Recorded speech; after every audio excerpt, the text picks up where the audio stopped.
दोस्तों, आपका स्वागत है। आज हम बात करेंगे आरएसएस के विस्तार की, जो विदेशों में वो कर रहा है, और इसके लिए जो वो कैंपेनिंग कर रहा है, लॉबिंग कर रहा है, दूसरे लोगों को हायर कर रहा है अपनी छवि बनाने के लिए, उसके बारे में। अभी अभी बहुत सारे यूट्यूबर्स ने अपने चैनल्स पर इस बात को बताया कि आरएसएस ने यूनाइटेड स्टेट्स ऑफ अमेरिका में एक एजेंसी को हायर किया है, एजेंसी को किराए पर लिया है, और उन्हें वो अब तक 3 साल के एक भाग में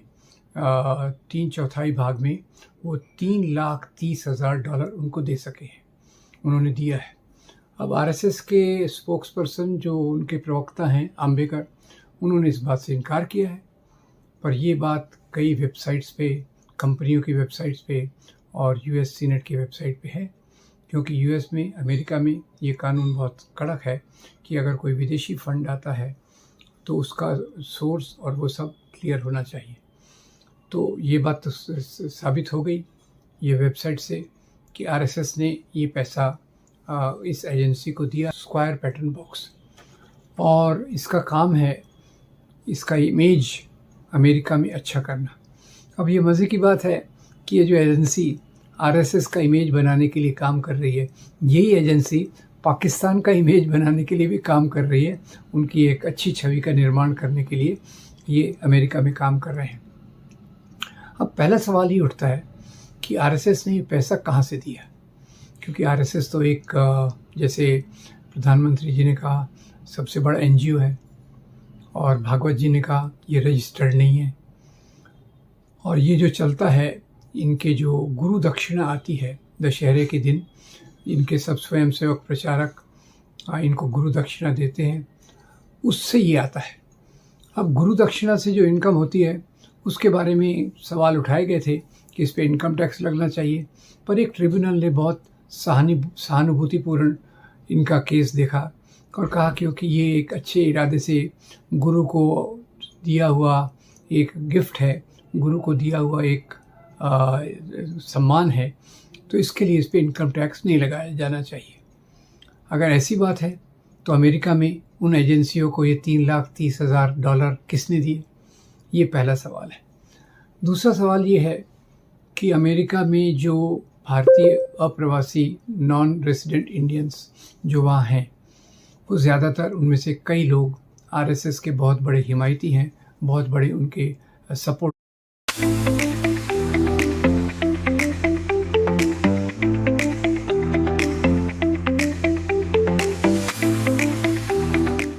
हैं।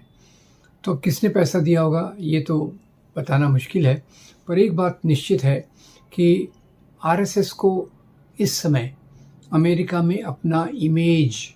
अपनी जो छवि बनाने की ज़रूरत क्यों पड़ी, जिसके लिए उन्होंने इतनी बड़ी रकम एक एजेंसी को दी है। यहाँ वैसे मैं बताता हूँ, छवि बनाने के लिए बहुत लोग पैसा खर्चा करते हैं, और नरेंद्र मोदी जी जब गुजरात के मुख्यमंत्री थे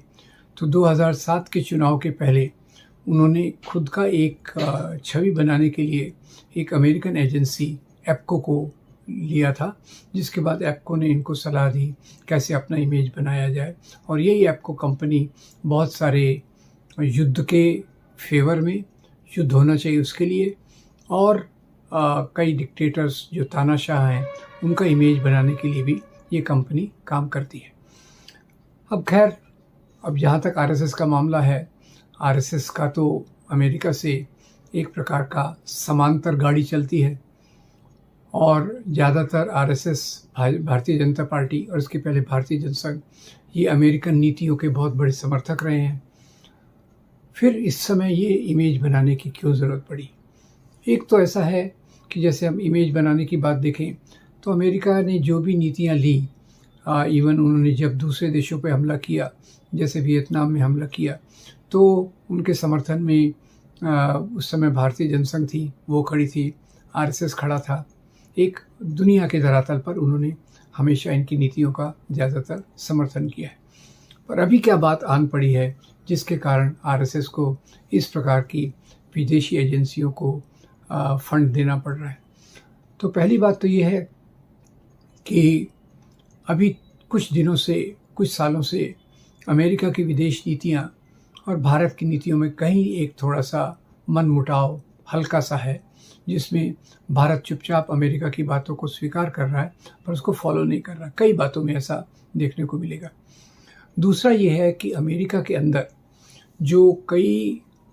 एजेंसीज़ हैं जो दुनिया के ह्यूमन राइट्स के स्टेटस का, कि मानव अधिकारों की दशा क्या है, उसके बारे में अध्ययन करता है। तो उसमें एक जो है रिलीजियस फ्रीडम पे जो काम करने वाला संगठन है, वो रिलीजियस फ्रीडम पे काम करने वाला इंडियन रिलीजियस फ्रीडम रिपोर्ट जो थी 2024 की, उसने बताया कि 2023 में जो यहाँ के अल्पसंख्यकों पर अत्याचार किया गया, उसमें हिंदुत्व की राजनीति का बहुत बड़ा रोल रहा है, बहुत बड़ा हाथ रहा है। और इसने हिंदुत्व की राजनीति ने भारत में एक प्रकार की संकीर्णता को फैलाया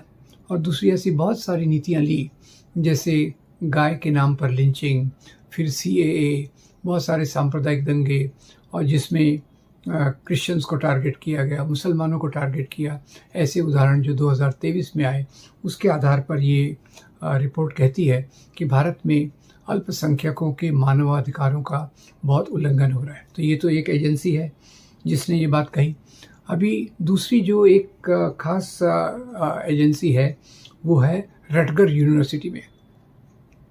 जिसमें डेनवर के बहुत सारे यूनिवर्सिटी के बहुत सारे स्कॉलर्स के साथ मिलकर उन्होंने एक रिपोर्ट जारी की है। इस रटगर्स के सेंटर का नाम है centre for security of race and rights. ये सेंटर जो बना, ये 9/11/2001 के बाद बना, जब वर्ल्ड ट्रेड सेंटर पर अटैक हुआ। उसके बाद दुनिया भर में इस्लामोफोबिया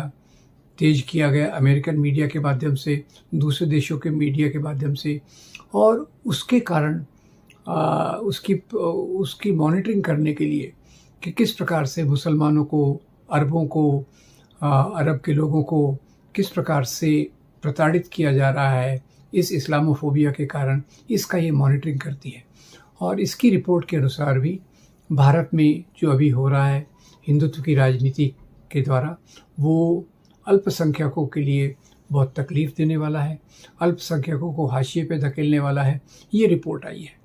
तो एक बात तो लगती है कि RSS जो इतना बड़ा पैसा खर्चा कर रही है खुद की छवि को बनाने के लिए, उसके पीछे कहीं तो भी इस प्रकार की रिपोर्ट्स का हाथ है जो अमेरिका में काम कर रही हैं। और अमेरिका की जो पब्लिक स्पेस है, अमेरिका के पब्लिक स्पेस में इस प्रकार की बातों के आधार पे RSS का कच्चा चिट्ठा उन्हें दिख रहा है।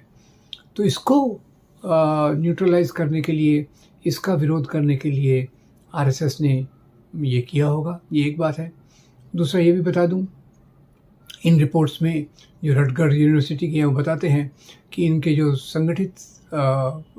संगठन हैं, RSS के जो मातहत संगठन हैं, मातहत मतलब जो RSS विदेशों में 40 देशों में काम करता है और वो हिंदू स्वयं सेवक संघ के नाम से करता है। ऐसे ही इनका विश्व हिंदू परिषद ऑफ अमेरिका ये भी करता है। और जो इस प्रकार से जुड़े हुए संगठन हैं वो अपने कैंप्स में, समर कैंप्स जिनको ये गर्मियों की छुट्टियों में लगाते हैं, लड़कों के बीच में, लड़कियों के बीच में, इस प्रकार का अल्पसंख्यकों के खिलाफ बहुत प्रचार करके एक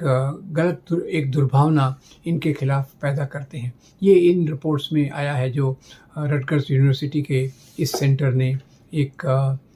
ख़ास तौर से बहुत ऑब्जेक्टिवली, बहुत गहन अध्ययन करके उसमें इस रिपोर्ट में करीब 138 रेफरेंसेस हैं, उद्धरण हैं, जिनके आधार पे ये कह रहे हैं कि भारत में अल्पसंख्यकों की प्रताड़ना हो रही है। और ये बात RSS से जुड़े हुए संगठन अपने वहाँ के भारतीयों के बीच में और दूसरे लोग जो इनके प्रभाव में आते हैं उनके बीच में इस प्रकार का प्रचार प्रसार कर रही है। तो ये दो कारण हो सकते हैं जिसके कारण RSS ने ये खर्चा किया होगा। और तीसरी बात यहाँ लगे हाथ बता दूं कि RSS अपने हाथ पांव विदेशों में फैला रही है और वो हिंदू स्वयंसेवक संघ के नाम से कर रही है। ये हिंदू स्वयंसेवक संघ की करीब 40 देशों में शाखाएं हैं। 40 देशों में शाखाएं हैं, अमेरिका में तो है ही, ब्रिटेन, कनाडा और ऐसे बहुत सारे देशों में इस प्रकार से इनकी शाखाएं हैं और इनकी शाखाओं में वही काम किया जाता है, लोगों के दिमाग में अल्पसंख्यकों के खिलाफ नफ़रत पैदा करने का और समाज में एक प्रकार का वातावरण को दूषित करने का काम किया जा रहा है। तो ये एक नई बात आई है कि आरएसएस अब इस धरातल पे भी आ गया है, इतना बड़ा हो चुका है दुनिया के पैमाने पर, हिंदू स्वयंसेवक संघ के नाम पर, कि ये उसके लिए अपने छवि को बनाने के लिए इतनी बड़ी रकम खर्चा कर रहा है। ये भी एक सोचने की बात है। जो केवल गुरु दक्षिणा पर अपने आप को चलाता है, जिसका दावा है कि वो केवल गुरु दक्षिणा के आधार पे चलता है, उसमें इतनी बड़ी रकम कैसे आई, ये भी सोचने की बात है। तो हम उम्मीद करते हैं कि ये जो रिपोर्ट्स रटगढ़ यूनिवर्सिटी की हैं, इंडियन रिलीजियस फ्रीडम रिपोर्ट में है, उसको हम गहराई से अध्ययन करेंगे और दुनिया में एक ऐसा वातावरण बनाने की कोशिश करेंगे जहाँ धर्म के नाम पर, क्षेत्रीयता के नाम पर नफ़रत ना हो और ऐसी नीतियाँ ना बनाई जाएं जैसे सीएए की है, गाय के ऊपर गाय की हत्या पर है, बीफ एक्सपोर्ट तो खैर बढ़ ही रहा है, पर गाय के आधार पर जिस प्रकार से हत्या होता है।